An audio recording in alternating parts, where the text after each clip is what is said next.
Hello!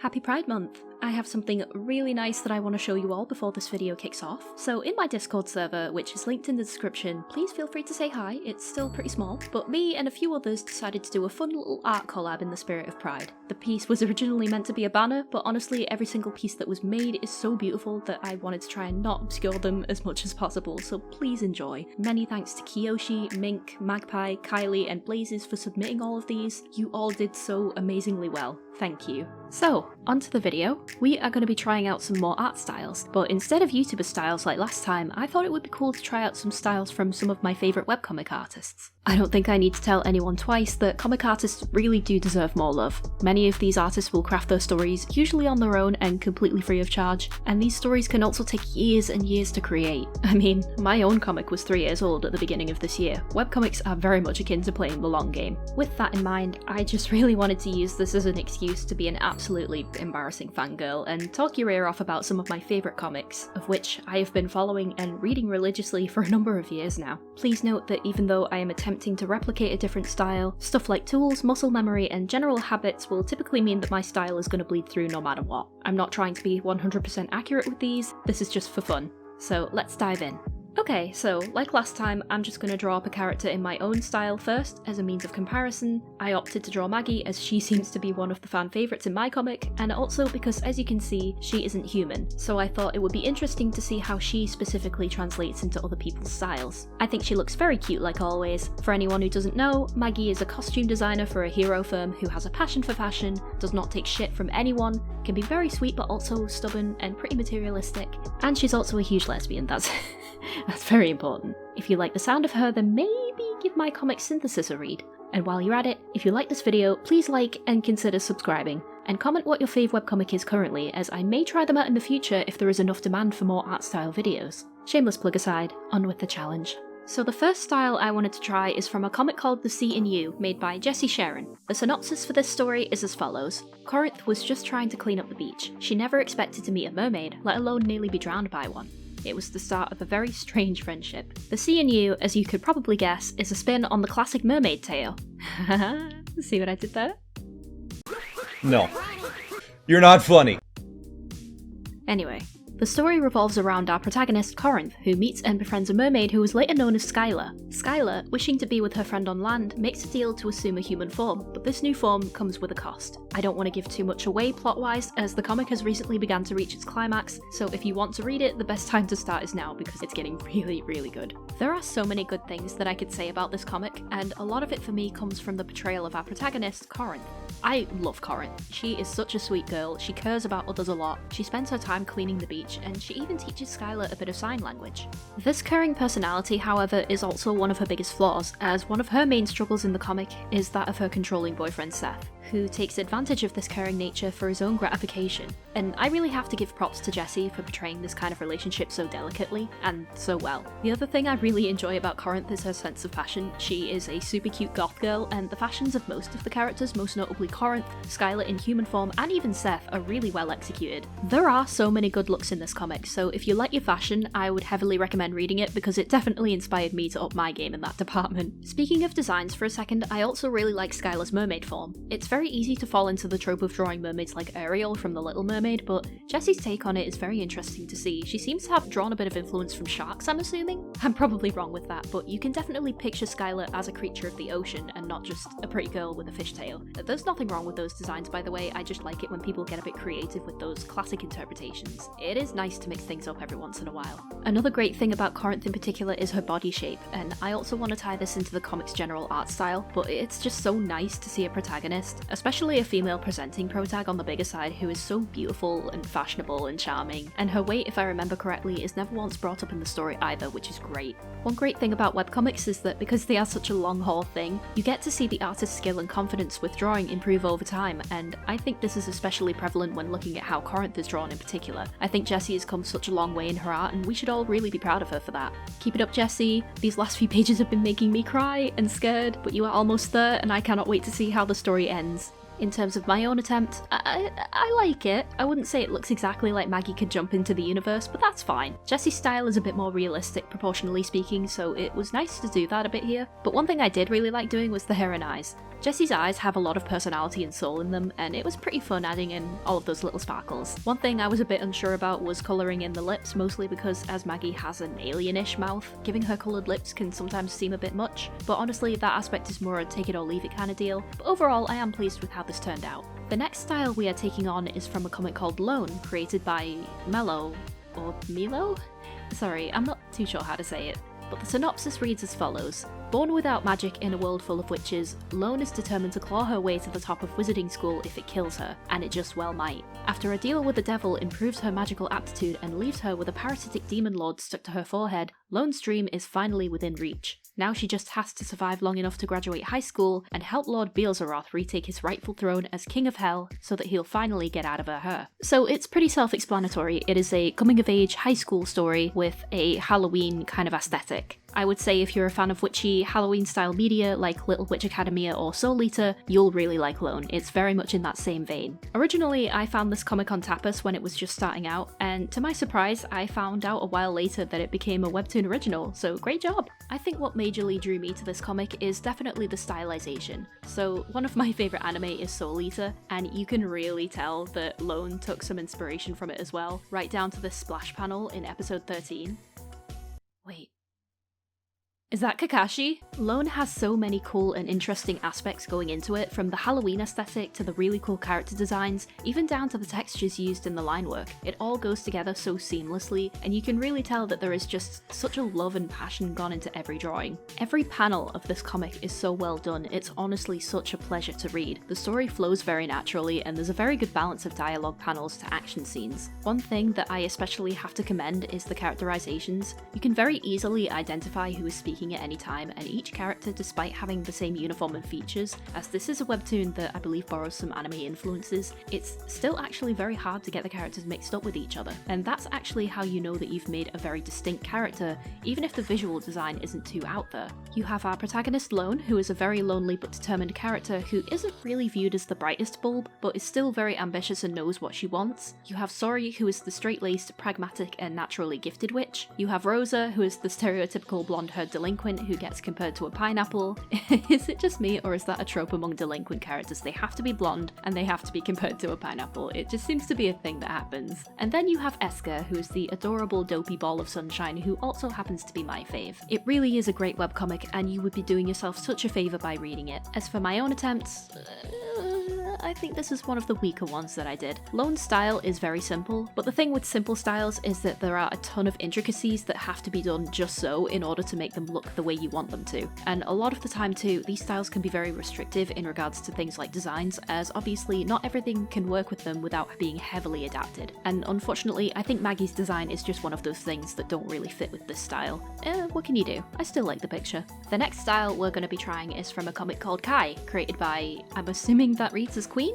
And I love Kai so much. So let's read the synopsis. New Jersey, 1986. 17-year-old Kai is grappling with the aftermath of losing their parents as they move in with their high-strung aunt in North Jersey. Determined to regain some normalcy over their life, they begin rigorously training for the wrestling season, while attempting to make a life for themselves away from the island they grew up on. But when their inner turmoil puts them at war with their own body, will their attempts to stay afloat only cause them to sink deeper? All the while, boy next door and popular varsity soccer player Alex Adriano takes Kai under his wing, unprepared to handle his growing feelings for the kid from Hawaii. Kai is another coming-of-age story, and is the only non-fantasy story out of all the comic styles I'm attempting in this video. And the reason it's on here is because I think it's a really good and important look into the queer experience. When you're a teenager, it's very, very likely that you're going to have an identity crisis, no matter what form it may take. And for anyone who isn't straight, white, able-bodied, or cisgender, it can be so much more mentally and emotionally taxing than it would be for the rest of your peers. In short, high school just kind of sucks for everyone, it really sucks, and outside circumstances and influences definitely don't help things.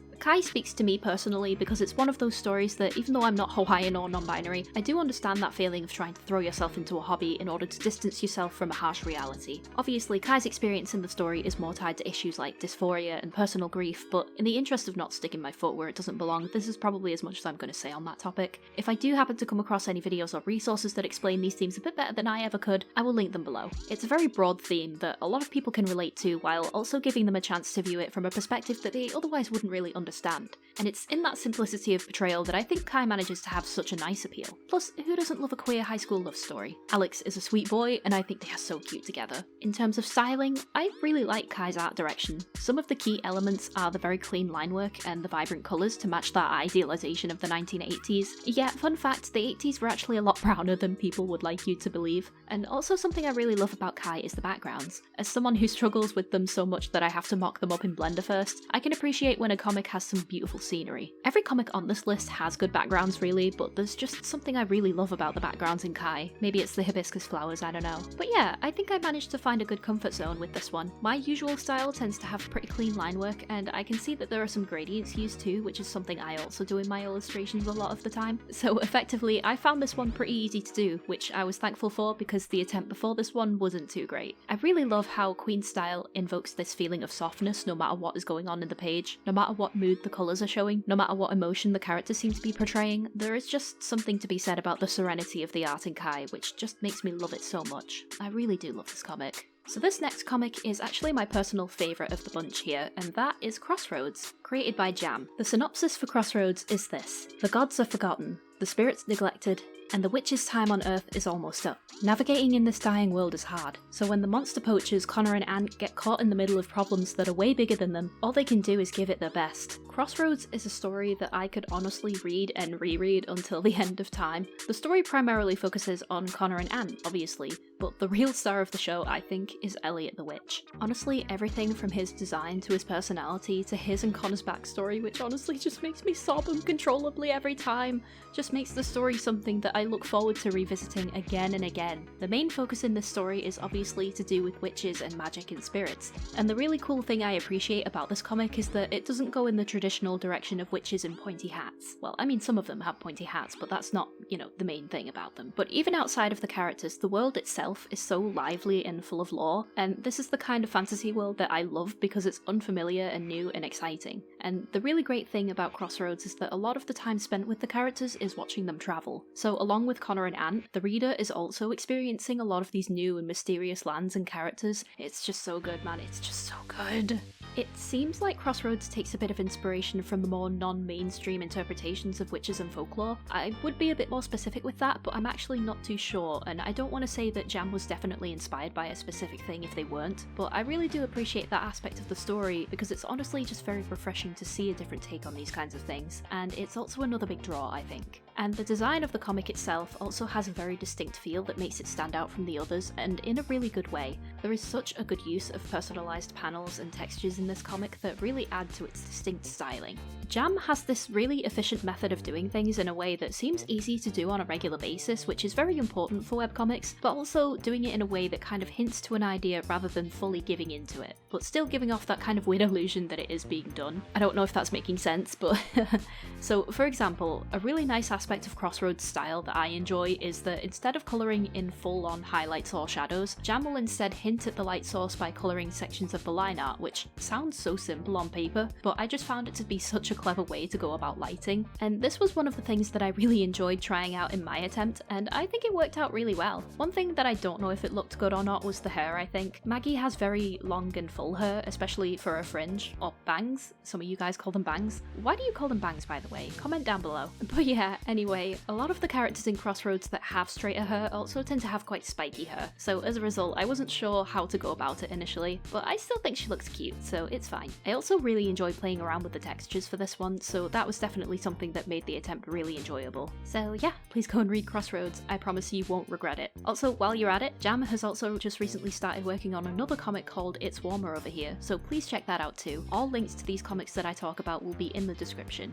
And finally, we have a comic called Castle of Glass by Miyoko-san. If you're a fan of very visually gorgeous fantasy stories like Sailor Moon for example, then you will very much like this one. Here's the synopsis. High in the sky, above all land, stood the glass castle, royal stand. Up there lived the king and queen. What happens then, you'll find within. It's less of a synopsis and more of a limerick, but I think that adds to its charm. Basically, the plot of the story is that there are magic users known as regents who can control and combat a growing onslaught of deadly crystals that gravitate to the regents themselves. The main character, Alicia, is one of the regents, and quite a powerful one, but isn't aware of this at the beginning of the story. She enlists the help of Ernest to rescue the people falling victim to these crystals, as well as to learn more about her past and what she's capable of. Alicia and Ernest, of course, have their own secrets and motives, which makes for some really interesting interactions when it comes to the characters learning to trust each other. If I had to describe Castle of Glass's aesthetic in one word, it would be elegant. You can see it in the way the characters are framed, the props within a scene which all try to utilise glass or crystals in one way or another, and even the pattern detailing decorating the pages. This comic is just very visually elegant, and that is one of its biggest strengths. I think Castle of Glass definitely leans more into the realm of familiar fantasy that we know of, most notably in the character designs. I think my favourite character in terms of the design is Ernest, who is the dragonist of the story. He is a humanoid dragon scholar, and all of this is really well reflected in both his clothes and his features. I also just really find the friendly teasing between Ernest and Alicia to be super adorable. They have a really nice friendly chemistry, which makes them work really well as characters together. I could honestly go on and on forever about how pretty and how good this comic is. It's like a comfort food style, you know? Something familiar and pleasing to your own personal taste that just kind of makes you come back to it just to get lost in imagining yourself in that very same setting as the character you're watching in a panel. I would say that the defining aspects of the art style would be the pastel colour schemes and the bold coloured lines that aren't jet black, which was something that I kind of missed with my attempt. Oh well. To be honest, I think this one is a similar result to the lone art style. Because Castle of Glass's style is so simple but obviously very well practiced, there are a few things that you need to do just so, and unfortunately some designs just don't translate well into those kinds of heavily catered styles. That said, I still like the drawing itself. I just think I could probably get it to resemble the style a bit closer in another attempt in the future. What I found with a lot of these styles as well is that I'm never quite sure how to do Maggie's hair. That just seems to be a constant thing. Castle of Glass's hairstyles tend to be on the fluffy side, I guess, would be the good word, especially at the top of the head, so that probably could have been done a bit better. But anyway, that was the final style that I was attempting, and that was my attempt at some art styles of a few of my favourite webcomics. Which one was your favourite? Also, please let me know if there are any webcomics you are really into right now. It'll be cool to see what people are reading. I just want to let everyone know as well that I'm not affiliated with any of these creators. I just wanted to talk about my favourite comics currently, so thank you for listening if you made it to the end, and please go and support these creators' works. As always, thank you so much for watching, everyone. It's been a bit difficult lately keeping up with my schedule as I'm not working from home anymore, so thank you for bearing with me. Please leave a like and subscribe if you like this video, and I will speak to you soon. Stay safe, everyone. Bye!